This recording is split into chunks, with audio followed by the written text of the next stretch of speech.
Hey guys, tonight we're tiptoeing back to a time when magnificent castles dotted the landscape. You know the ones, grand, romantic, fit for fairy tales. But what if I told you that behind those towering walls lay something far less enchanting and perhaps a little squishy? Imagine trading your cozy bed for a stone chamber shared with uninvited guests. These impressive fortresses, often portrayed as havens of chivalry, were in reality quite the opposite: colossal, draughty dwellings full of peculiar inconveniences and unexpected perils. We're about to unveil the sometimes stinky, often surprising truths of medieval castle life. So dim the lights, perhaps grab a warm drink, and tell me, where in the world are you drifting off with us tonight? And now, as we gently drift further into the annals of history, away from the shimmering, romanticized visions of Hollywood, and into the authentic grit of the Middle Ages, let's talk about castles. Ah, castles. The very word conjures images of majestic stone fortresses, with brave knights resplendent in shining armor, engaging in chivalry duels, and joyous feasts where troubadours sing and tables groan under the weight of roasted meats and fine wines. It's a pretty picture, isn't it? The silver screen has painted them as havens of valor and luxury, places where fairy tales unfold and happily ever after are practically guaranteed. But my dear viewers, let me tell you, it wasn't all grand balls and heroic quests. Far from it, in fact. Hollywood, bless its heart, has a knack for polishing up those ancient myths until they gleam with an almost unbearable shine, glossing over the rather unpleasant realities of daily life within those formidable walls. Because the truth, I'm afraid, is far less glamorous and considerably more, shall we say, aromatic. If you were suddenly whisked back to medieval times, dropped unceremoniously into the heart of one of these supposedly magnificent strongholds, the unvarnished reality might just send you sprinting back to the future, probably not even lasting a full day before you cried uncle. Imagine trading your modern comforts for a cold, damp, perpetually stinky existence, where personal space was a foreign concept and hygiene, as we know it, was simply non-existent. These weren't the sanitized movie sets you've seen. They were bustling, often cramped, and undeniably gritty centers of medieval life. Let's start with the basics: the castle itself. Forget central heating and double-glazed windows. Medieval castles, even the grandest of them, were stone giants, impressive to behold but notoriously difficult to keep warm. In the deepest winter months, the air inside was often freezing, making your joints ache like a confused peasant shaking a bag of rocks, even if you were only 22 years old, which, by medieval standards, was practically middle-aged. You might find yourself waking up on a half-rotted straw mattress, a delightful concoction stuffed with bugs and hay that probably smelled suspiciously like a barn floor because, well, it very likely was a barn floor just a few months prior. And forget memory foam or Egyptian cotton. Your blanket, a hefty wool affair, might weigh as much as a small cow from the accumulated grime, not having seen a wash since the previous winter. You'd share your living space not just with your family, but with an assortment of domestic insects and, quite possibly, livestock like pigs and chickens, all contributing to a rather open-concept floor plan. Heating was an enormous and costly endeavour. Even in the more affluent manor houses where nobles resided, heating multiple rooms with firewood or coal was a luxury often foregone. The most effective and cheapest heating method was simply huddling together. Historical records suggest that 4 to 6 individuals would often share a single bed, maximizing body heat and minimizing the number of rooms that needed to be warm. So, even if you were a noble, your sleeping arrangements might not have been quite the private, opulent chambers you imagine. And to truly crank up the thermostat, smaller livestock like lambs or piglets might even be brought indoors during the coldest months, providing additional warmth and comfort to those sharing a bed. A subtle blend of human sweat, stale beer, goat, and something you prayed wasn't mold but almost certainly was, would waft through the air. A truly fragrant symphony of medieval living. Scented candles? Not invented. Even if they were, they'd likely just melt into the perpetually damp dirt floor, And imagine needing to wash in such conditions. Your water, hauled in from a well or pump, might have a film of ice across it in the winter mornings, forcing you to break through it just to clean yourself. Daily life was a constant battle against the chill, even for those at the top. Then there was the issue of sanitation. The medieval world, my friends, was a sensory experience to say the least. Get ready for dirt, the stench, and an abundance of parasites and diseases. Battling illness without modern medicine was a daily struggle, and survival was anything but guaranteed.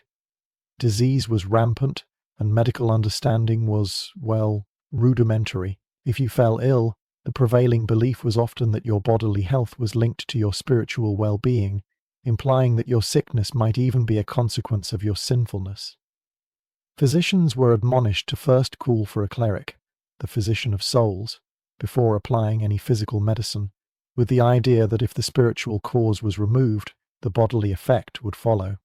This put immense pressure on individuals, especially those with visible impairments, who might be seen as morally incomplete. It was a world where compassion, in our modern sense, sometimes took a back seat to theological interpretations of suffering. So, yes, the idea that you wouldn't last a single day in medieval times isn't just hyperbole, it's a pretty accurate assessment of the sheer physical and psychological challenge. From the constant struggle against the elements to the ever-present threat of illness, life was hard won, even for the privileged. But what about the nobles, you ask? Surely their lives were a little more comfortable, filled with the activities befitting their status. While they certainly avoided the back-breaking labour of the common serf, their days weren't exactly a leisurely stroll through a rose garden.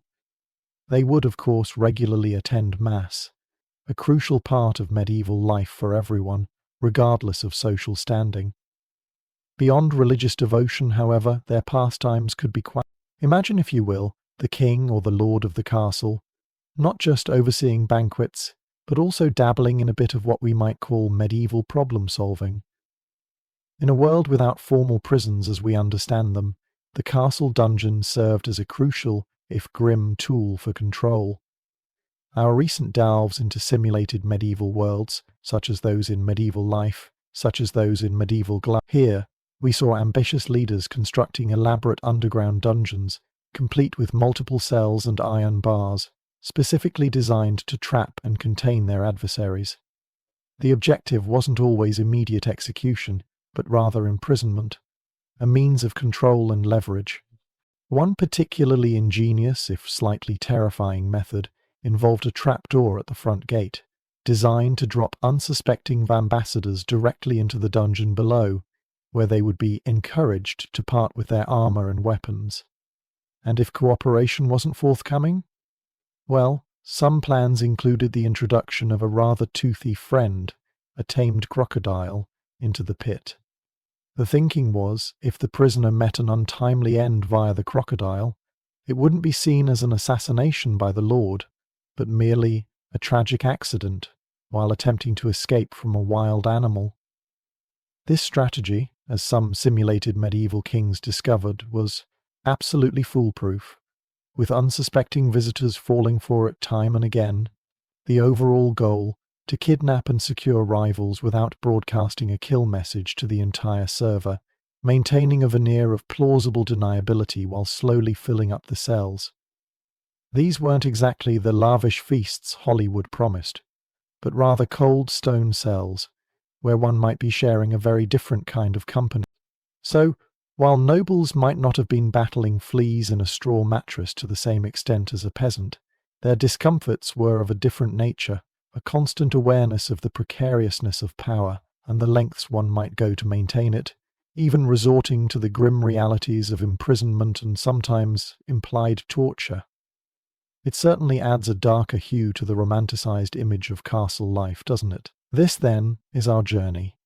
We aim to peel back the layers of myth and reveal the fascinating, often surprising, and sometimes downright uncomfortable truths about what life was really like within the stone walls of a medieval castle. Forget the polished fairy tales. Let's explore the ingenuity, the struggle, and the often grim realities that shaped medieval existence, discovering the unexpected details of survival in a world that truly kept you on your toes. Having peeled back the romanticized layers of the medieval castle, let us now step inside these formidable structures and truly immerse ourselves in the day-to-day realities, because while they looked impressive from afar, the architecture of a medieval castle was built with one overriding priority: defense. Comfort? That was merely an afterthought, if it was considered at all. Imagine cold stone basements often shrouded in dim light with little to no insulation. These weren't designed for cozy living. They were fortresses first and foremost, built to withstand sieges, not to provide a pleasant home. The very walls, so grand and imposing, were merciless conductors of the biting cold, radiating dampness that seeped into every corner, making even the sturdiest joints ache like a confused joint shaking a bag of rocks. Sunlight, a commodity we often take for granted, was a rare luxury within these stone giants. Windows, being vulnerable points in a fortification, were scarce and often small, mere slits designed to allow for defence rather than to flood the interiors with light. This meant that much of the castle, especially the living quarters for servants and lesser folk, remained perpetually dim, even during the brightest parts of the day. Actual rooms where your eyes struggled to adjust, where shadows danced perpetually, making even familiar faces seem ghostly. This perpetual dimness was not merely an aesthetic inconvenience. Coupled with the pervasive dampness, such conditions were, naturally, a breeding ground for various ailments, contributing to the ever-present struggle against disease that characterized medieval life. Even the nobility, despite their layers of rich furs and their access to warming spirits like ale and wine, were not entirely immune to the pervasive chill. In fact, to conserve precious fuel and maximize body heat, it was common practice, even in grander households, for groups of 4 to 6 individuals to share a single bed. Sometimes even smaller livestock like lambs or piglets might join the sleeping arrangements, adding a furry, albeit odorous, layer of warmth. Yes, even nobles found themselves literally cuddling with farm animals just to survive the brutal medieval cold. For the common person, your bed was likely a half-rotted straw mattress, thoroughly stuffed with bugs and hay that probably smelled suspiciously like a barn floor, because, well, it very likely was a barn floor just a few months prior. And forget memory foam or Egyptian cotton, your wool blanket might weigh as much as a small cow from its accumulated grime, not having seen a wash since the previous winter. And speaking of living conditions, let's talk about sanitation, or rather, the distinct lack thereof. Forget intricate plumbing systems. Medieval castles simply didn't have them. This meant that waste, from human and animal alike, accumulated in rather unfortunate ways. Latrines, often little more than holes in the wall, would empty directly into deep cesspits, sometimes below the castle walls or even within the very foundations. As these pits filled, the entire castle could become, well, a giant toilet, emanating a perpetual pungent aroma that few modern noses could possibly endure. The air inside these stone behemoths was a constant, fragrant symphony, a delightful blend of stale beer, human sweat, and the damp, earthy scent of straw. Scented candles, sadly, hadn't been invented, and even if they were, they'd likely just melt into the perpetually damp earth floor. And let's not forget the lively, unseen inhabitants, the fleas. These tiny, persistent creatures were an unavoidable part of medieval life, making no distinction between peasant and lord. Even the most aristocratic noble, adorned in fine silks and velvets, would likely find themselves scratching an itch or two, for the fleas were always present, always ready to make their acquaintance. There was no escaping them. They were simply a part of the daily existence, a constant, itchy reminder of the era's raw reality. While we moderns might assume medieval people lived in utter filth and were content with it, historical accounts actually suggest they did try to keep themselves and their clothes clean, albeit with different methods and limited resources compared to today.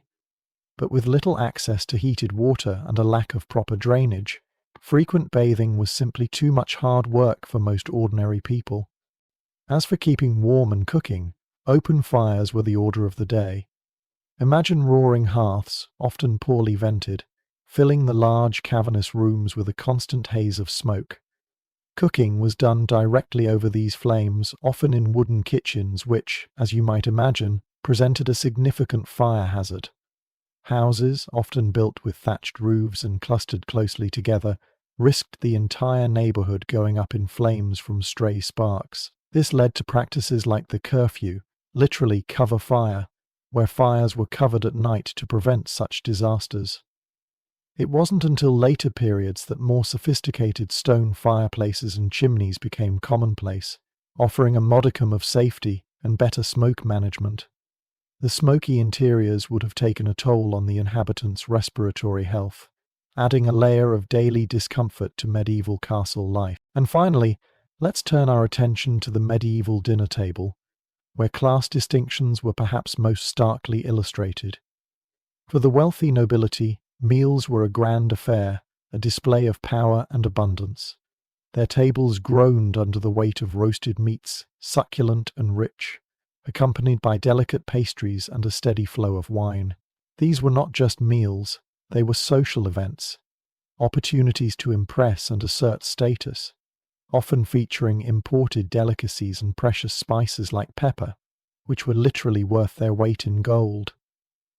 The contrast between the opulent meals of the rich and the meagre fare of the poor was nowhere more obvious than at meal times. Meanwhile, for the vast majority of the population, the common folk, daily sustenance was a much humbler affair.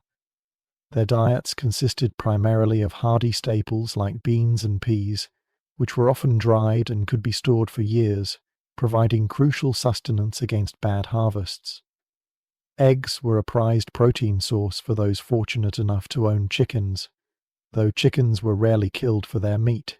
Beef, surprisingly, was almost unheard of in the common diet, not because it wasn't available, but because cattle were simply too valuable alive for their milk and their labour on the farm to be regularly slaughtered for meat. Instead, commoners might make do with what we now call offal feed organs, feet, heads, and odd scraps that nobles didn't want.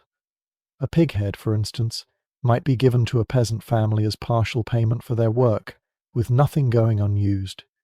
Cheeks for tender meat, ears fried crisp, and snout and lips turned into jelly. Even cow stomachs could be cleaned and boiled to become containers for haggis-like mixtures. Bread and dairy, however, were absolute staples for all. Flavour for the average peasant often came from onions, salt. When it came to eating, medieval table manners were, let's just say, quite practical. Most people ate with their hands, dipping into communal bowls. Knives and spoons were available, but forks? Those delightful implements wouldn't become commonly used until much, much later, leaving the medieval diner to navigate their meal with fingers and, perhaps, a shared blade. The unspoken rule of the table was simple: grab what you can, eat fast, and don't take more than your share or someone might take it back with interest. And if you were ever invited to a fancy banquet, a peculiar rule for pies was to not eat the crust. The crust was made from a mixture of flour and salt, serving merely as a receptacle for the filling, and was meant to be discarded after the filling was served. Brewing ale was also a daily activity, with homemade brews, often flavoured with galls or elderberries rather than the foreign and continental hops, which some pamphlets even denounced as leading to devilry. So from the cold, damp stone walls to the ever-present stench, the pervasive pests, the smoky air, and the stark realities of mealtime, daily life in a medieval castle was far removed from the romantic fictions. It was a gritty, sensory experience, a constant test of resilience that truly puts our modern comforts into perspective. We've already peered into the cramped communal chaos of their daily existence, where the boundaries between human, animal, and insect were, shall we say, a bit blurry. Now let's tiptoe into a topic perhaps even more fragrant, the medieval approach to personal well-being, where the battle against unseen enemies was fought with surprisingly limited and often unforgiving weaponry. It's easy, from our modern vantage point, to picture medieval folks as perpetually caked in grime, perhaps even content in their filth. But hold on, the reality, while certainly far from sparkling, wasn't quite as universally foul as tales often suggest. They did, in their own way, strive for cleanliness, even if their methods bore little resemblance to our daily ablutions. You see, the very act of a full bath was a monumental undertaking, not a casual indulgence. Imagine the sheer effort involved in heating enough water, bucket by laborious bucket, just for one person to immerse themselves. The cost of fuel, be it precious firewood, peat, or even dried dung, was often prohibitive, making a full immersion a rare luxury, primarily reserved for the wealthy who could afford the services of a bathman. For the vast majority, the concept of bathing translated into what was known as a stand-up wash. Picture it: a small jug of water, a basin, a bit of soap, and a woolen flannel, not unlike a modern tea towel. The routine involved washing oneself bit by bit, tackling one limb or section of the body at a time, then rinsing, before moving on to the next. It was a practical, piecemeal approach to hygiene, far removed from the communal, fully clothed dips sometimes depicted in fanciful stories. Even when the water was ice cold, a film often forming over the jug in winter mornings, the process was still undertaken, and it wasn't just about the body. Personal grooming was a diligent, if primitive, affair. Archaeological digs have unearthed an array of tools that speak volumes about their dedication to appearance.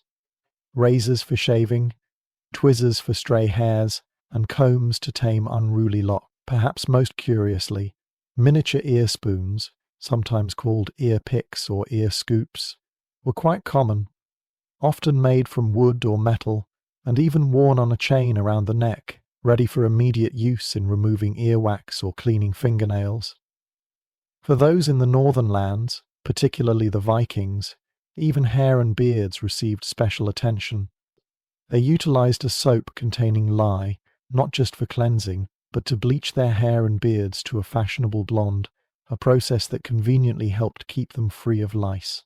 In fact, the Norsemen were, by contemporary accounts, rather fastidious. A 13th century chronicle, perhaps with a hint of exasperation, noted that the Danes had a curious habit. They combed their hair daily, bathed every Saturday, and regularly changed their clothes. Such dedication to personal cleanliness was so unusual that the Anglo-Saxons, by comparison, often regarded them as clean freaks.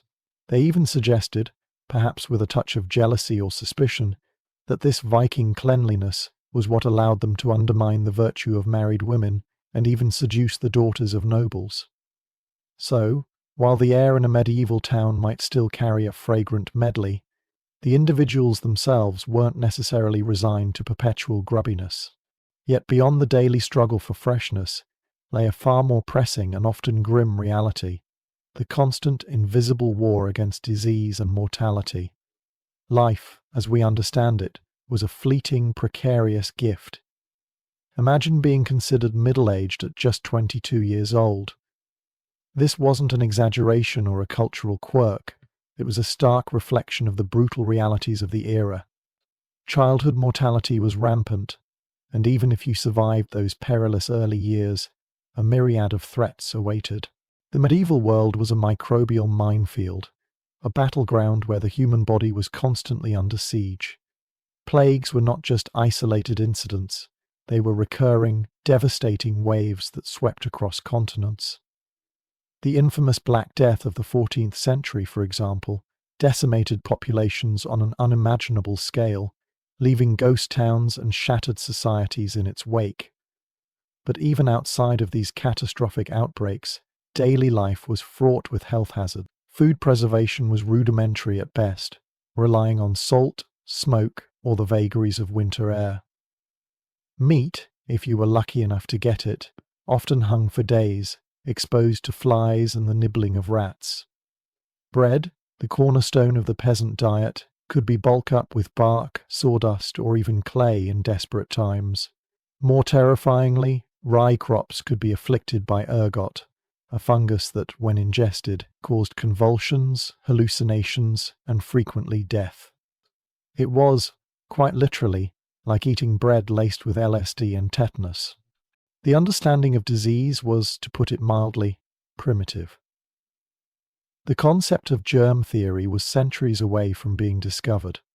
Instead, illness was often attributed to bad air, or more commonly, seen as a direct consequence of moral failings or divine displeasure. Got a stomachache? Perhaps it was due to sinful thoughts. This theological framework had profound implications for how the sick were treated. When a physician was called to a sickbed, their first duty, as decreed by the Fourth Lateran Council in 1215, was not to administer medicine, but to admonish the patient to call for a physician of souls. The cleric? The belief was clear. If bodily health was sometimes caused by sin, then spiritual health had to be restored first, for, the cause being removed, the effect will pass away. This often led to an unspoken yet perversive implication that the sick person was somehow to blame for their condition, for resisting a cure. Medical procedures, when they did occur, were often brutal and unsanitized. Surgery might be performed with knives uncleaned since the Crusades, tools heated over fire not for sterilization, but to simply make them look scary. Anesthesia was practically non-existent, unless passing out from pain counted. Treatments included leeches, crushed beetles, and a priest at the bedside administering last rites, just in case. Recovery, if it happened, was often attributed to divine pity, with the doctor taking full credit and the leech getting a promotion. In essence, medieval medicine was less about healing and more about surviving the cure. Beyond physical ailments, societal attitudes towards those with disabilities reveal another layer of medieval life, often starkly different from our modern perspectives. The language itself was devoid of an overarching term like disability or handicap.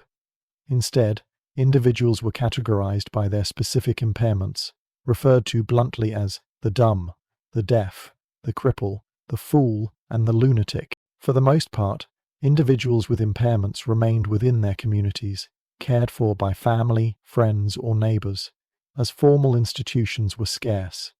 However, the concept of charity, while present, was often intertwined with the donor's own salvation rather than pure empathy for the recipient.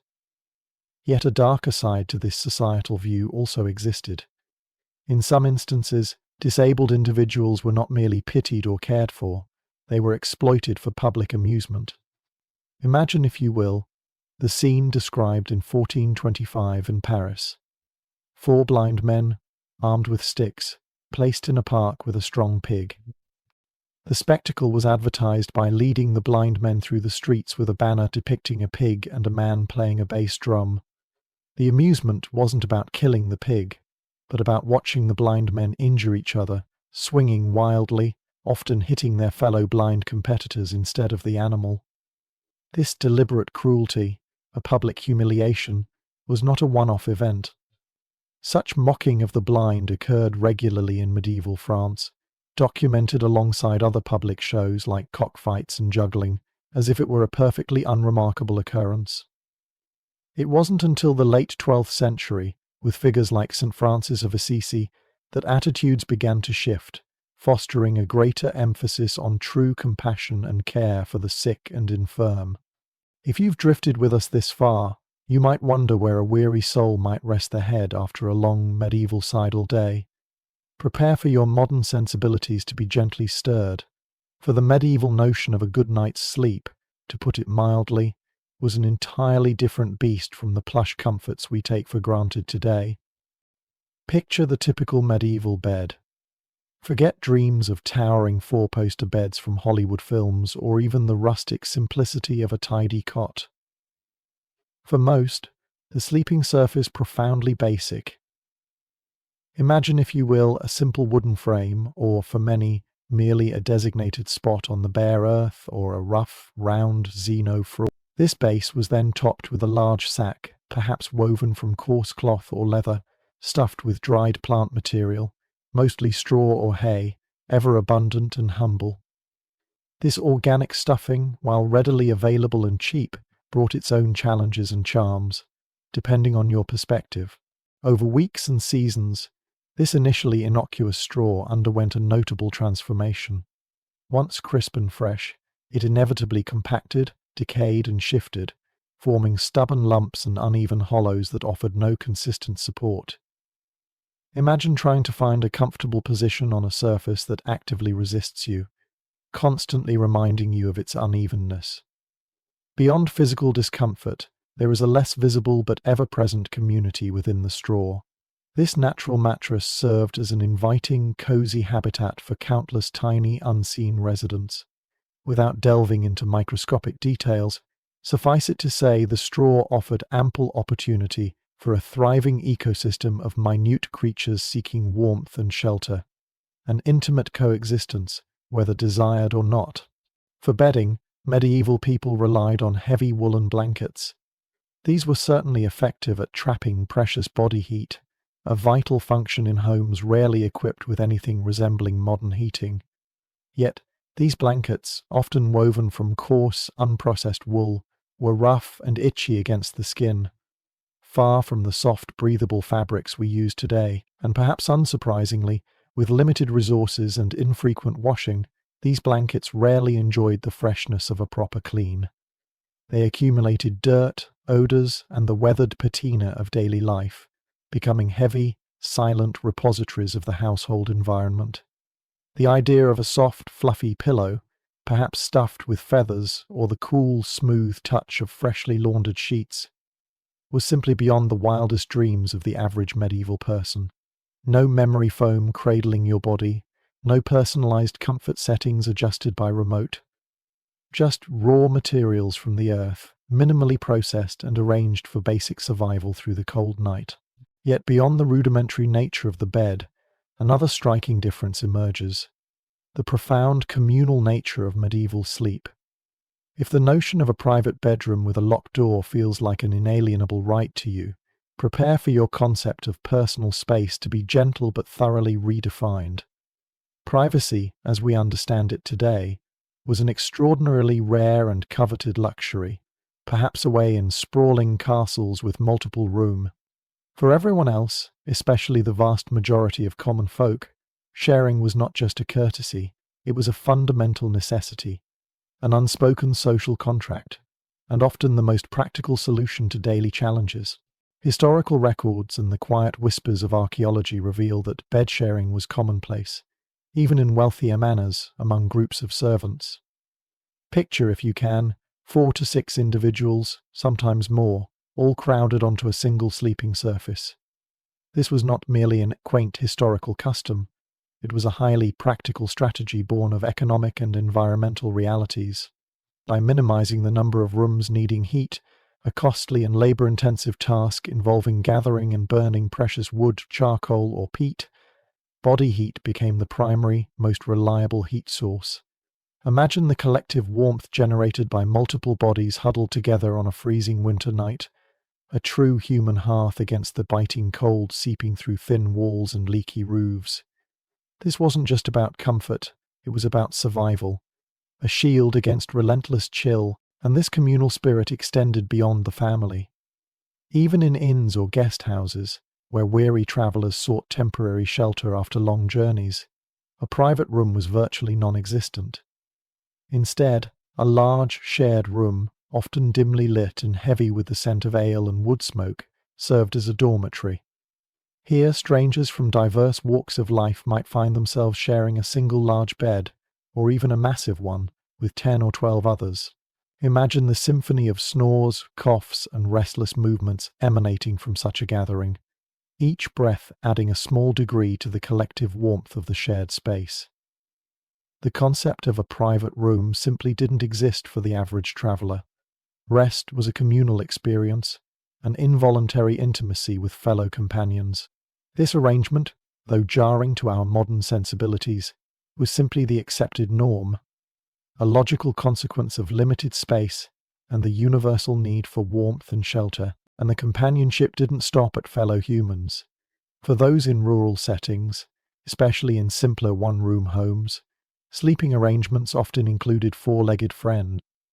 Dogs and cats, naturally, were often permitted to curl up on the bed, nestling among their human companions, especially during the coldest months. Their presence offered not only companionship but a small, welcome contribution to the room's ambient temperature. But it wasn't uncommon for smaller livestock, like lambs or piglets, to be brought indoors, especially during harsh winters or if they needed special care. This wasn't necessarily about sentimentality. It was a deliberate, pragmatic strategy to boost the overall warmth in homes lacking effective heating, helping prevent hypothermia in harsh conditions. Picture waking not only to the snores of your family, but perhaps to the contented grunt of a piglet squirming at the foot of the bed, or the soft meow of a cat on your chest, each tiny breath contributing to the collective warmth. This constant blending of human and animal life further blurred the boundaries of what we now consider distinct living spaces, painting a vivid picture of a deeply interconnected existence. This ongoing coexistence, whether with family, strangers, or animals, meant that the concept of personal privacy, as we cherish it today, was virtually non-existent. Most households had only one, perhaps two rudimentary rooms, serving as all-encompassing living spaces where people ate, worked, socialized, and of course, slept together. Your entire family, sometimes including distant relatives or even close neighbors during particularly harsh cold spells, shared every waking and sleeping moment. The simple wooden hut, often with a leaky thatched roof and a damp or rammed earthen floor, was essentially an open living space where the boundaries between family, animals, and even persistent insects were sometimes erased. No closed doors to retreat behind, no quiet corners for solitary reflection, no personal sanctuaries to escape to. Every aspect of life, from the most mundane daily routines to the most intimate moments, was a shared affair, often observed or at least overheard in the cramped space. The idea of privacy was so luxurious it was likely not even a fully formed concept for many medieval people, swallowed entirely by the overwhelming demands and realities of communal existence. Body heat, generated by this living, breathing mass of humans and animals together, was often the primary, if not sole, source of warmth for these simple, vulnerable homes, a constant reminder of their interdependence against the harsh elements. The homes themselves, by modern standards, were profoundly modest. For the vast majority, a home was a simple wooden structure, sometimes just a hut, with a thatched roof that, despite its natural charm, was prone to leaking, especially during prolonged rains.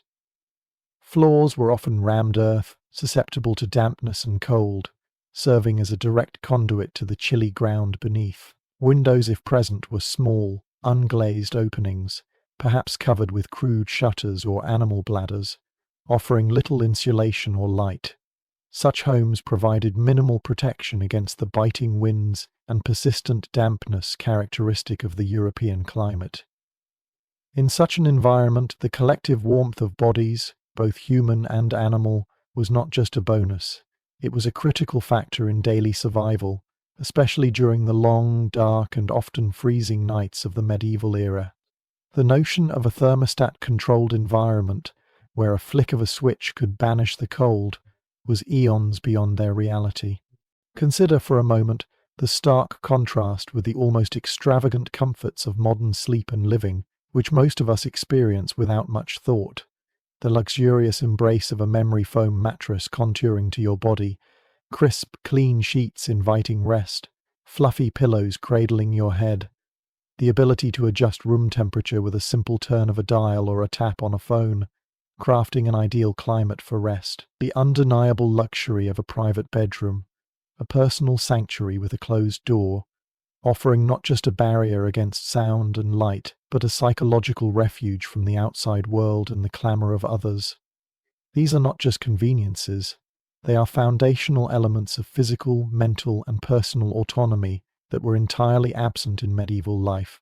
For them, sleep was less about restoration and more about enduring the night, a shared act of survival, huddled together in a world where personal space was an unimaginable luxury and warmth was a collective endeavour. It truly makes one ponder the simple marvels of a good night's sleep in our era, doesn't it?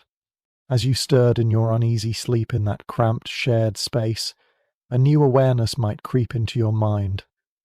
The lingering, ever-present sense of danger. Life in medieval Europe was more than just enduring a cold, shared bed or a stale meal of porridge. It was a daily negotiation with forces that could end your journey far more abruptly than mere discomfort. Think of the air outside your humble home. The breath you take can carry invisible threats. While your home has its own sounds and cities are a symphony of scents on a whole other scale, all manner of garbage, from household trash to butcher's leftovers, spills out onto the streets, piling up, creating a carpet of pungent odors that cling to everything. Rivers, often a source of drinking water, flow with an equally unpleasant mix, collecting everything from human activity to animal waste. It's a constant, unrelenting presence, not just an inconvenience. Unfortunately, the wisdom of the time often held that frequent bathing was not the path to cleanliness, but rather an invitation to disease. It was believed that opening the pores of the skin while bathing would allow disease to enter, leaving you vulnerable to the myriad of invisible diseases that were rampant at the time. Perhaps this belief helped people rationalize their infrequent bathing, which was already difficult due to the enormous effort required to boil water by the bucketful.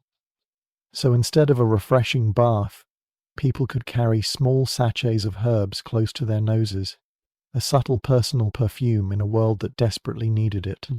And then there are bigger, more devastating threats. Imagine the sky turning against you. In 536, for example, the sun seemed to disappear, shining only faintly, like the moon, for 18 long months. The world was plunged into a strange, prolonged twilight, a pitch-black night that lasted at least a year. This was not just a bleak time, it caused fruit to wilt on the trees and wine to sour, a subtle but profound sign of the disruption of nature. It foreshadowed a cold reality, famine, a constant shadow lurking at the edges of existence, ready to step into the light when the harvest failed.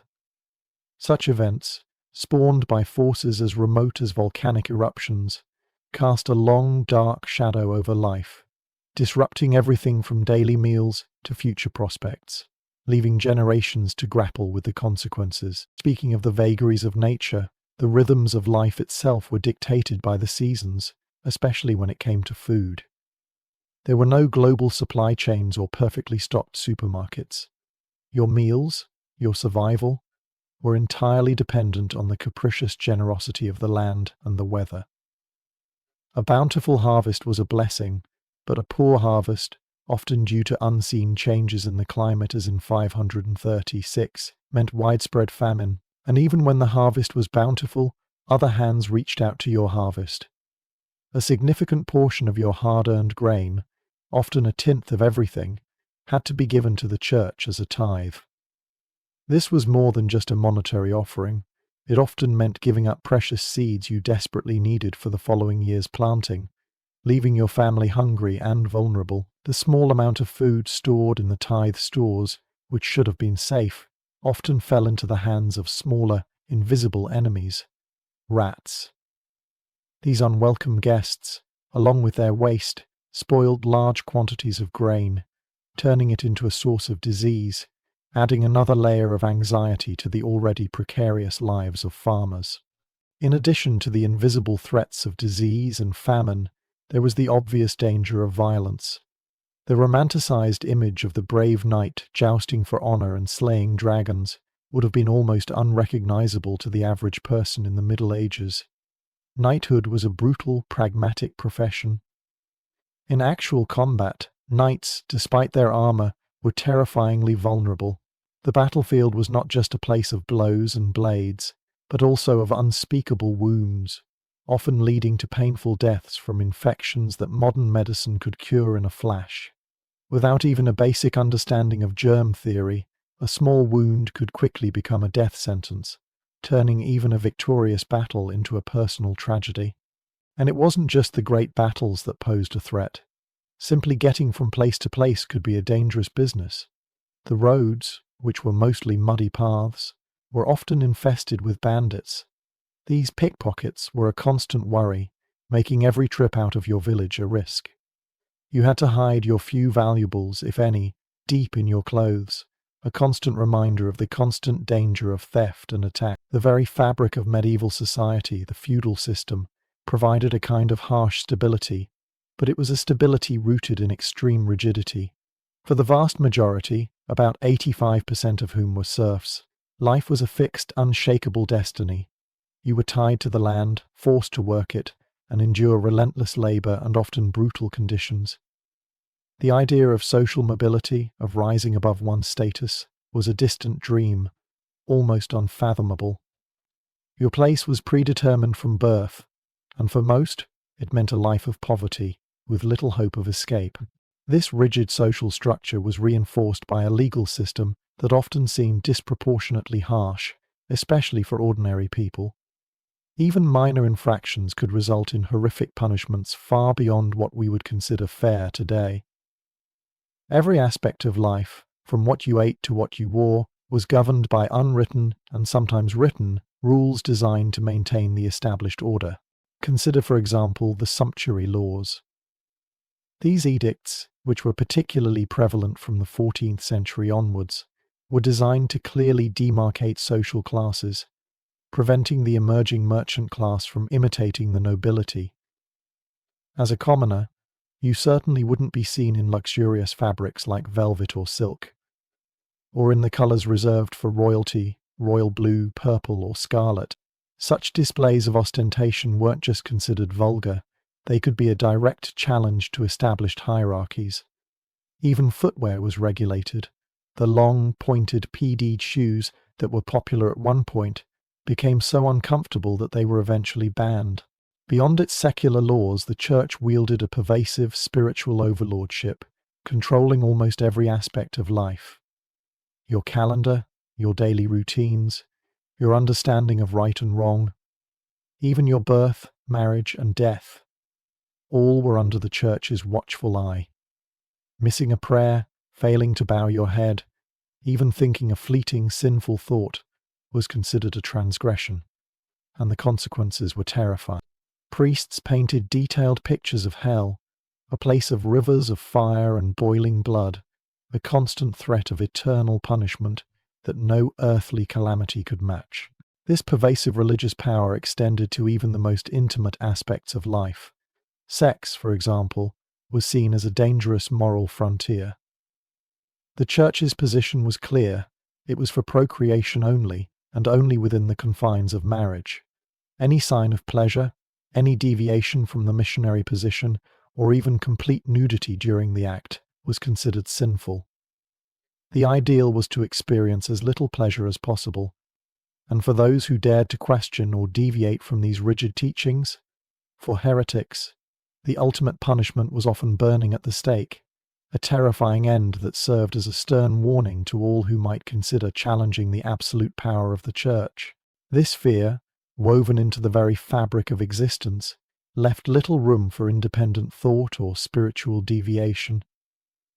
The Bible, the ultimate source of truth, remained locked in Latin, accessible only to a select few in the clergy, reinforcing the dependence of ordinary people on the interpretation and control of the church. And if you were unlucky enough to be born with a physical or mental disability, the church's view was even colder. Your condition was often seen as a direct reflection of sin, an outward sign of an immoral soul. Instead of empathy, there was often blame, an incomprehensible attitude that placed the burden of supposed spiritual failure on those who were already suffering. The absence of modern medicine as we know it was a terrifying reality. There was no anesthetic to ease the pain of broken bones or infected wounds.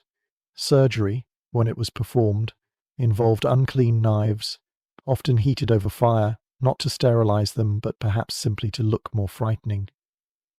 Antibiotics were centuries away, and the concept of germs was completely unknown.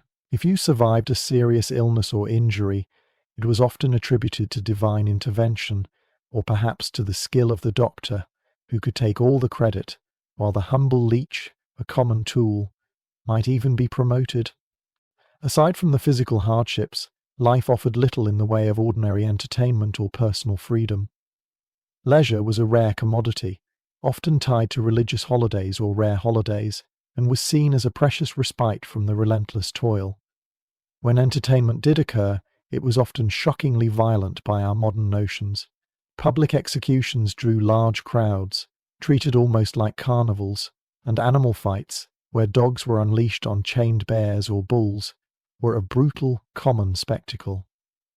Less violent alternatives, such as travelling entertainers or storytellers, were occasional and fleeting pleasures, and perhaps the most profound absence was the lack of social mobility. The rigid feudal system meant that you were born into a fixed place in society, a peasant forever bound to the plot of land you worked. The dream of a different life, of a rise in status, was almost completely unattainable. You were a piece in a larger, unshakable puzzle, your life path largely determined before you took your first breath, with little room for escape or self-determination. This profound lack of autonomy, combined with constant physical and mental threats, painted a grim picture of existence, far removed from any romanticized notion of the past.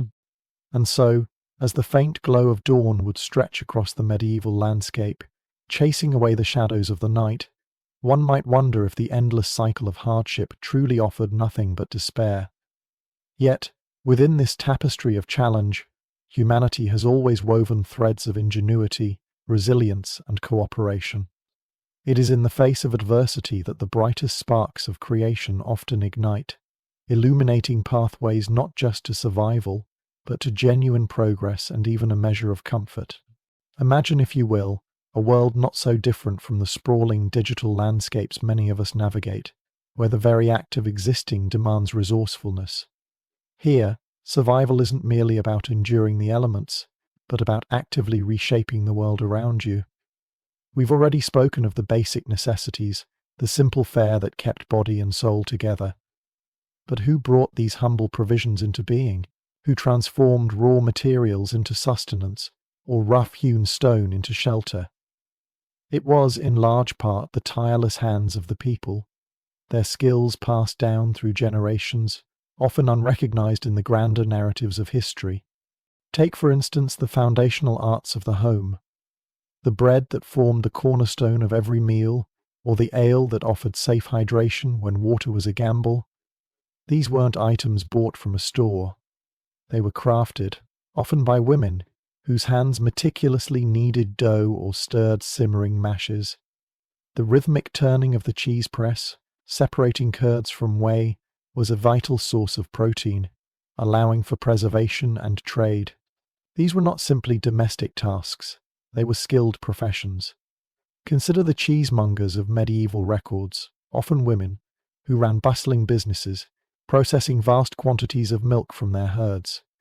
It was a constant demanding cycle, from milking to maturing the cheese on shelves. Yet it was big business, requiring staff and yielding significant income. These women weren't just contributing to the household, they were key economic players, driving trade and sustaining their communities with their expertise. Baking, too, was a serious business. While many baked bread over their own hearths to save money, communal ovens run by professional bakers were central to village life. These bakers, sometimes operating sneaky ruses to pinch dough, understood the meticulous process of transforming grain into the staff of life. Even the art of brewing ale, with its precise steps of boiling, cooling, and fermenting, was a highly skilled craft, often perfected by women. Imagine the aroma of grains and herbs bubbling gently, a vital part of the daily diet. These were the essential trades, the very bedrock of medieval domestic and commercial life, ensuring that food and drink were not just available, but fit for consumption. Beyond the hearth and larder, other, perhaps more surprising, avenues of craftsmanship flourished. While men predominantly dominated the guilds, a fascinating loophole allowed many women to gain a significant foothold in highly lucrative occupations. If a husband or father passed away, or grew too old to work, his female relatives could continue his trade, often achieving mastery in their own right. One such remarkable figure was Domina Agnes Ramsay, a stonemason of considerable skill. She wasn't just learning at her father's feet. She became a master herself upon his death in 1349. Imagine, in the 14th century, a woman contracted by Queen Isabella herself to create the funerary tomb for Edward II, a contract worth a staggering sum of £100, a vast fortune in medieval times. Her business dealings were recorded all over London, a testament to her success in a demanding, highly skilled profession. She was one of a handful of female masons who, even then, helped preserve and build the grand cathedrals that still stand today, following ancient methods with traditional tools, hitting stone with the precision gained from years of practice. It certainly wasn't a modern concept, this idea of a career woman. Medieval women were absolutely workers, their hands shaping not just their daily lives but the very infrastructure of their world. Now, let's step into another kind of shaping, a more grand and defensive one. If the domestic arts speak of daily sustenance, then the building of strongholds speaks of survival in a world of constant threat. Picture the early days in a newly spawned world, much like our digital Minecrafty simulations. Your first thought, after securing basic food and tools, is often shelter. Not just a simple hut, but something robust, something that can stand against the unknown and the inevitable incursions of rivals. In the simulated realms, this instinct manifests as the rapid construction of walls and fortifications. From humble wooden barriers to towering cobblestone cubes, every block placed is a declaration of intent, a commitment to survival. The goal is to build a fortress, a castle that will stand as a symbol of your kingdom, a place where you and your allies can be safe. But safety isn't just about thick walls, it's about strategic thinking, about anticipating threat. Players spend countless hours digging deep underground, creating dungeons so profound that the cries of any unfortunate prisoners wouldn't be heard on the surface. This foresight, this meticulous planning, echoes the careful, strategic decisions made in real medieval castle construction, where defense was paramount. And just as in those simulated worlds, real medieval communities had to constantly gather resources, mining for ores. The pursuit of these necessities drove explorers into dangerous territories, facing both wild creatures and rival factions. The goal was always the same: acquire what you need to survive and thrive. Beyond raw strength and materials, cunning played a crucial role. Traps, for instance, were a medieval art form designed to deter, capture, or eliminate. In our digital worlds, this could be a simple pitfall or an elaborate mechanism to drop unsuspecting visitors into a dungeon. This reflects a key aspect of medieval warfare and defense, using the environment and clever design to gain an advantage. Prisons, too, were more than just holding cells.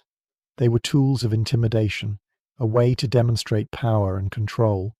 And in a world where technology was limited, animals became powerful allies in defense.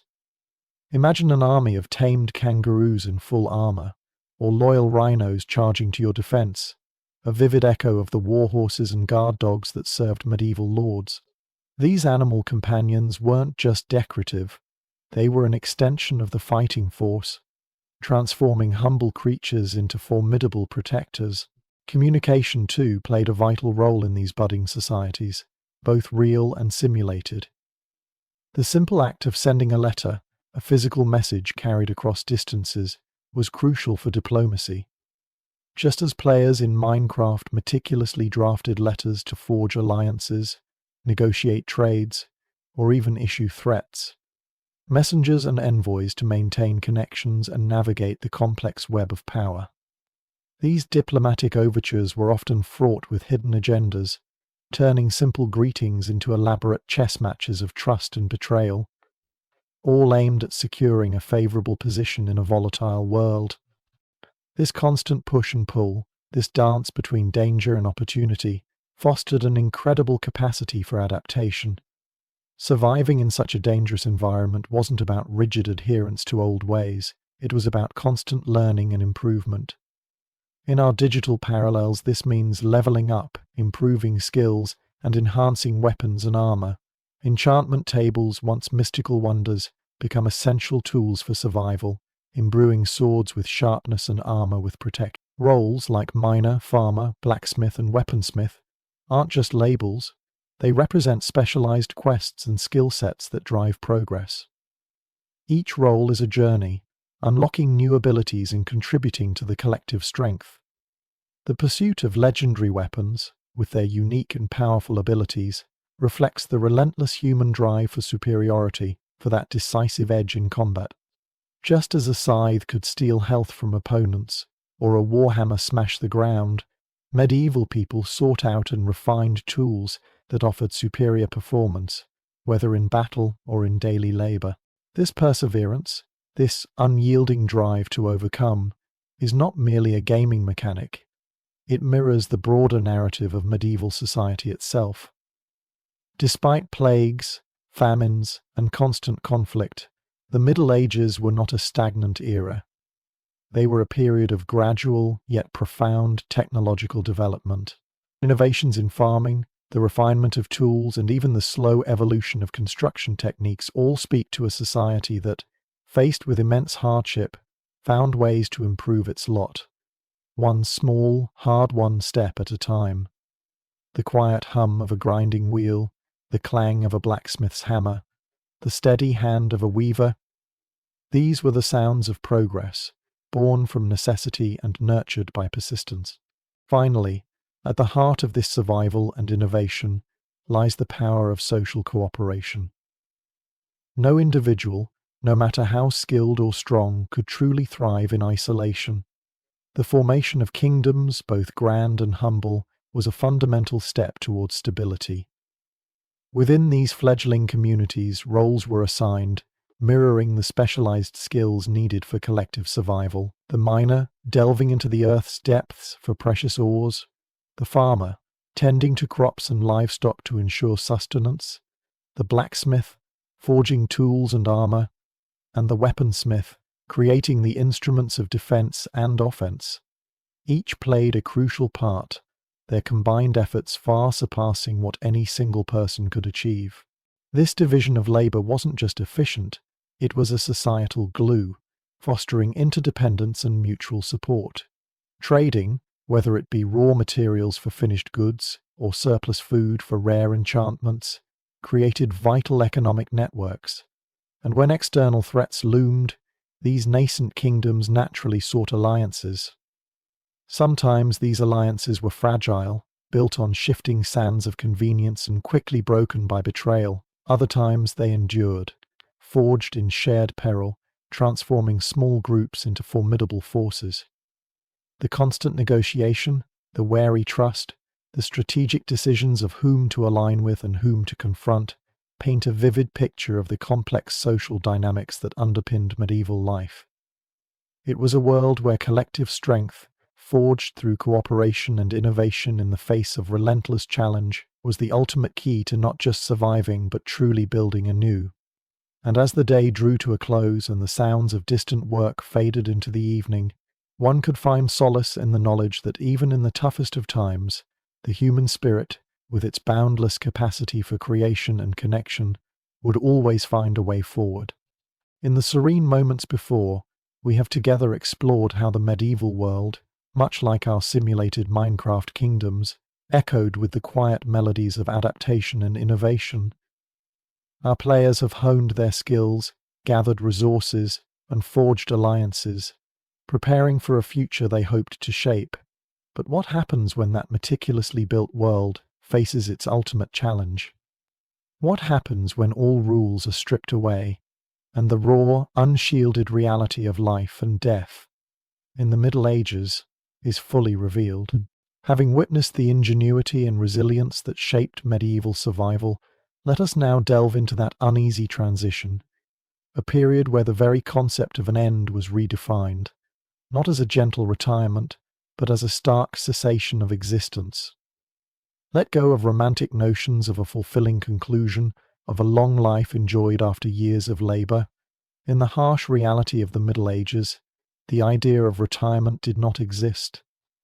Life did not end with a peaceful moment in a cozy armchair. It ended simply by ceasing to exist, often abruptly and brutally, amid the relentless struggles of an unforgiving world. Imagine a world where the hum of progress is suddenly drowned out by the roar of conflict. Not the chivalrous clashes of armoured knights on fields, as Hollywood often portrays, but something far more brutal, far more desperate. Picture the wooden walls of a laboriously built castle, erected brick by brick, now crumbling under the deafening blast of explosives. In our purge, on the server, players have wielded powerful custom weapons, and even simple yet devastating tools like TNT, to shatter defensive structures. It is a terrifying sight, the ground trembling under the impact of deliberate destruction. This is not about sophisticated military tactics for a decisive victory. It is often about overwhelming force, about reducing an opponent's painstakingly built stronghold to rubble in a single deafening strike, causing widespread devastation. In the real medieval world, though TNT had not yet been invented, the principle of brutal, overwhelming power was applied extensively.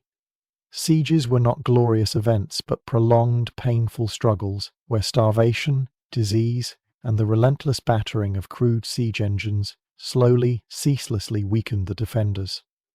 Lives were disregarded, and casualties, unlike neat numbers on a scoreboard, were a grim, uncounted reality. Overwhelming numbers, the relentless push of an entire army, as some players have discovered, could turn the tide of any battle, even when initial plans seemed flawless. The goal was not just to defeat, but to utterly destroy morale, leaving behind nothing but ruin. It is a stark reminder that in these harsh times, having more people, more steel, could be the deciding factor, regardless of individual skill or bravery. And amid such chaos, it was the special gear and weapons that determined fates. The greatsword, allowing the user to lunge and strike at fleeing enemies, proved highly effective in pursuit, or the warhammer, capable of smashing the ground around opponents, dealing significant damage. Both were sought-after tools of destruction, often requiring rare resources to craft. Though symbols of the era's military technological progress, though mere fledgling steps compared to later inventions, and of course, armour played an equally vital role. A legendary set, like the knight's armour, could grant the wearer permanent strength and resistance, turning them into an impregnable fortress on the battlefield. It was not just steel, but a guarantee of survival, a declaration of endurance amid a volatile world. When the walls fell, or the enemy grew too numerous, instinct was not to stand and fight heroically, but simply to survive. For our players, this often meant a chaotic dash to the safest refuge, usually underground. Digging tunnels, retreating into deep caves, or even seeking shelter in the hidden basements of ruined castles became desperate, yet crucial strategies. This was not cowardice, but pragmatic decisions in a world where each person had only one life.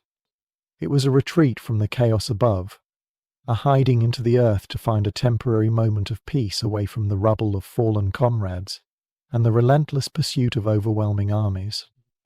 This grim dance of pursuit and evasion was also a constant rhythm woven into medieval life.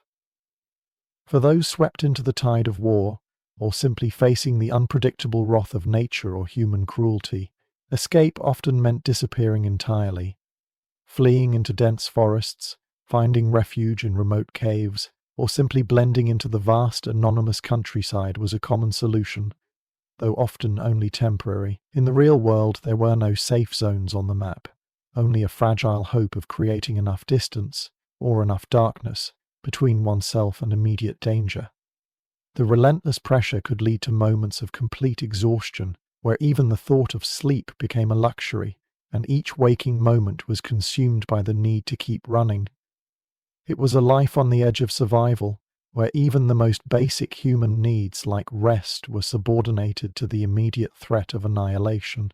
Amid such profound chaos, something else unfolded quietly: the slow, relentless march of cultural transformation. This was not always a sudden, dramatic change, but a gradual absorption, much like our players forming alliances, not just to survive, but for a shared journey. As large groups of people, whether invaders or simply new neighbours, interacted over time, identities began to blur, languages merged and fashions blended. Historical records remind us that even the concept of a cohesive national identity, like being English, developed over centuries, shaped not just by conquest, but by countless subtle interactions of daily life. People adopted new ways of speaking, new styles of clothing, not necessarily under duress, but because it was the most practical way to navigate a rapidly changing world. It was about adaptation, about integration, and even finding common ground in hardship. Yet, even as these external influences reshaped societies, deeper currents of belief and tradition often remained unbroken. Consider the enduring power of ancient rituals like offering symbolic items to water, a practice echoing through history, from ancient graves by rivers to the legendary tale of Excalibur rising from a lake. These profound ideas, often overlooked by later generations, carried a deep continuity, connecting communities to their past, even as their present was being violently rewritten. It speaks to a resilient spirit, a clinging to the familiar threads of myth and custom, even when everything else seemed utterly, irreversibly lost. Ultimately, the medieval world, like our hardcore Minecraft simulation, operated on a simple yet horrifying principle. Death was permanent. There were no respawns, no second chances for the vast majority. For a common farmer, waking to the church bell in a cold shack shared with livestock, life was a constant gamble, an unending battle against fleas, stench, and the ever-present threat of disease. At 22, one might already be considered middle-aged, with aching joints and a worn body, a testament to a life teetering on physical collapse. Medical methods were rudimentary, often intertwined with religious beliefs that viewed illness as a consequence of sin. A simple infection, an unexpected injury, or even the daily accumulation of parasites and poor nutrition could lead to an uncelebrated death, with no modern medicine to intervene. This was the unromantic, brutal reality of medieval existence. Survival was a relentless, arduous struggle against countless perils. Life was short, often ending suddenly and unexpectedly, not in a peaceful retirement, but in a cessation of existence abruptly concluded. Every decision, every journey, carried risk. An unexpected encounter with a crocodile turtle, a fire check-in, or hungry strangers. There were no safety nets, no easy mode, only the unyielding, uncompromising march of time and the stark permanence of a single life. In this medieval doomsday, the final truth was, once your health points hit zero, once you were slaughtered, fallen in battle, or simply succumbed to the harshness of the world, your story ended. Permanently, the bell tolled, not just heralding a new day, but marking the silent end of a lie. And with that, the curtain fell, leaving only silence, and perhaps the echoes of a world truly unforgiving to those who stumbled. As the echoes of medieval life fade and the flickering candlelight of a distant past begins to dim, we're left to ponder the true nature of existence 1,000 years ago. We've journeyed through the grit and grind, the unexpected customs and the enduring challenges, but what does this profound look into the past offer us, as we prepare to drift into our own night's rest? Having peeled back the layers of romanticized notions, we now understand that the grand castles, often envisioned as bastions of comfort and chivalry, were in truth far less inviting. Picture, if you will, vast stone structures, perpetually battling a perverse chill that seeped into every corner, an unyielding dampness that clung to the very air, a constant reminder of the elemental forces held bare. These imposing strongholds, while offering protection from external threats, often harbored a more insidious enemy within their walls: the quiet, persistent march of disease.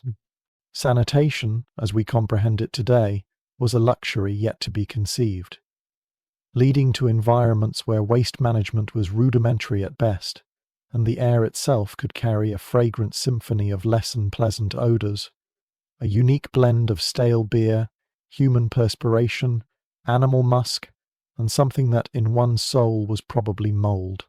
The very design of these formidable edifices, with their limited windows and thick walls, contributed to a perpetual dimness, making even midday feel like dusk, casting long shadows that perhaps mirrored the anxieties of the age, and amidst this dim, often unhygienic backdrop, was punctuated by a surprising intimacy, where personal space was a concept largely unknown and communal living was the norm.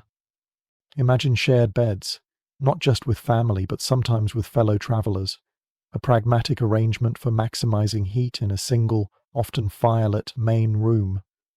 Life within these supposedly grand settings was a stark testament to resilience, characterized by constant vigilance against unseen contagions and the daily struggle against an unrelenting physical discomfort. It was a world where even the most privileged found themselves navigating a harsh reality, far removed from the lavish feasts and flowing silks so often depicted in tales, where the very act of eating was a risk, and the pursuit of leisure was a rare and fleeting opportunity, often intertwined with religious observations and community gatherings.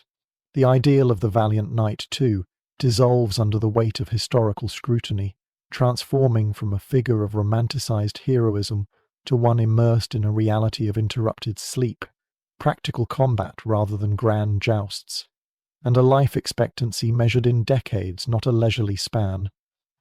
The vision of a chivalrous, elegant existence gives way to a grittier truth, where the pursuit of honour was often a practical list of what not to do, and the threat of an infected splinter could be as perilous as any battle. It might seem counterintuitive to delve into such stark realities as a prelude to slumber. One might imagine tales of heroic feats or serene landscapes would better serve the purpose of quiet contemplation. Yet, there's a peculiar comfort in recognizing the sheer effort and perseverance required just to exist in these bygone eras. The detailed accounts of daily struggles, the relentless physical labor, the simple, often unappetizing meals, the intimate proximity to livestock, the constant battle against unseen irritants, and the yearning for basic warmth. They are not merely historical facts. They are threads woven into a tapestry of human endurance. And in listening to these quieter, more grounded narratives, stripped of their usual dramatic flair, we find a different kind of soothing rhythm. It's a rhythm that highlights the profound simplicity of fundamental needs: shelter, sustenance, safety. As the stories unfold, the mind, freed from the anxieties of present-day complexities, can begin to drift, settling into a deep appreciation for the quiet order of things, for the sheer audacity of life persisting against formidable odds. There is a certain hypnotic quality to recounting the minutiae of a life so vastly different from our own. The endless cycle of tilling fields, the rudimentary methods of food preservation, the limited options for personal hygiene, the absence of instantaneous news, and the sheer physical effort invested in every task, from acquiring water to mending clothes. All these details, when presented calmly and without fanfare, can have a surprisingly tranquilizing effect. The human brain, accustomed to the fast pace and abundant stimuli of modern life, finds itself gently slowed by the contemplation of a world where existence itself was a constant, deliberate act. This isn't history shouted, but history whispered, allowing the imagination to paint its own scenes of a world where survival was the grandest of ambitions. In this quiet reflection, the mind is encouraged to release its hold on the day's concerns, to step away from the immediate and embrace the distant. It's in contemplating this bygone world, where survival was the primary pursuit, that our own modern comforts truly come into focus, allowing a sense of profound calm to settle over us. Let the echoes of their tireless days, the sounds of their simple existence, and the tangible sense of their ceaseless labor create a unique kind of stillness within you, a historical lullaby designed to quiet the mind. It's a gentle reminder that even the most boring aspects of the past can hold the deepest truths, inviting a quiet peace before the onset of sleep. Consider for a moment the profound transformation that separates their world from our own. As you lie in your comfortable bed, perhaps a crisp, clean sheet pulled up to your chin, wrapped in the warmth of central heating, think of the perpetual chill that permeated medieval homes, forcing entire families and sometimes even their smallest livestock to huddle together for shared body heat. a raw, primal struggle against the elements that shaped every waking and sleeping moment. Imagine the luxury of easily accessible clean water, a resource so fundamental to our daily rituals of hygiene, from the morning shower to a simple glass of water, yet a perilous gamble for many in the Middle Ages, where contaminated wells or dubious rivers were often the only recourse, making even a simple drink a potential health hazard, and full baths a rare, costly indulgence. Reflect on the quiet hum of your refrigerator, preserving food effortlessly for days, weeks, even months, a stark contrast to the medieval reliance on salt, smoke, or the fleeting mercy of winter air, constantly battling spoilage and the ever-present threat of a meal turning toxic, where something as common as bread could harbour unseen dangers. The simple act of stepping onto a dry, clean floor, or the absence of the constant itch from unwashed wool and lurking parasites, becomes a newfound luxury when placed against the backdrop of their daily experience, where lice were so common that specialized combs were standard grooming tools, and clothing was worn until it quite literally fell apart. Even the notion of privacy, a given in our modern bedrooms, was a rare commodity then, with shared sleeping spaces and communal living as the norm, ensuring that few moments were truly, completely your own. The rapid flow of information we enjoy, the ability to learn and adapt instantly, stands in stark contrast to a world where news travelled by word of mouth and knowledge was often confined to specific regions or social classes. It's in these subtle yet monumental differences that we truly grasp the extraordinary advancements of our own era. This reflection isn't to dwell on the path's difficulties, but to illuminate with gentle clarity the quiet miracles of our present. The invisible shield of germ theory, the steady flow of clean water, the consistent comfort of temperature control, the silent hum of reliable food preservation, the freedom from constant back-breaking labour that defines so many lives. These are the unsung luxuries that cradle our modern lives, making the very act of resting, of feeling safe and secure, a profound gift, a legacy built on the relentless struggles of those who came before. And so, as the day draws to a close and you prepare to surrender to the night, remember the journeys we've taken together. This is more than just a history lesson. It's an invitation to a deeper understanding, a moment to appreciate the quiet comforts that so many before us could only dream of. When the famed church bells of the medieval era would clang in the distance, a loud and merciless alarm that was impossible to ignore, they ushered in a day of unyielding labour and stark reality, governing every aspect of life from work to prayer. But tonight, let their ghostly echoes, softened by centuries, transform into a gentle chime, guiding you not into toil, but into a restful, dream-filled slumber. We've seen a world where survival was a daily conquest, where luxury was measured in a rare hot bath or a piece of meat, and where the natural order of things often felt indifferent, even hostile, to human comfort. Yet, within those challenging parameters, people still found moments of joy, of connection, of simple humanity. They laughed, sang songs, told stories, and fell in love, stubborn in their pursuit of light even in the darkest chapters. This endurance, this fundamental human spirit, resonates across the ages, connecting us to them in a way that transcends mere facts and figures. It reminds us of how far we've come, not just in technology, but in the fundamental quality of daily existence. So as you drift off, let the thought settle. Welcome to 1325. You're alive, but so are the fleas. And while that might conjure a shiver of unease, rest assured, you are safe, cocooned in the soft embrace of modernity. And if, for a moment, you still find yourself dreaming of being a knight, perhaps now think again, and instead settle deeper into the profound peace of your own contemporary haven. Let these reflections on an age-long past, delivered in the calm cadences of boring history for sleep, be your lullaby, a testament to human resilience, and a gentle reminder of the silent comforts that define our present. Join us again, next time, as we continue to explore the fascinating tapestry of history, one quiet story, one tranquil moment at a time.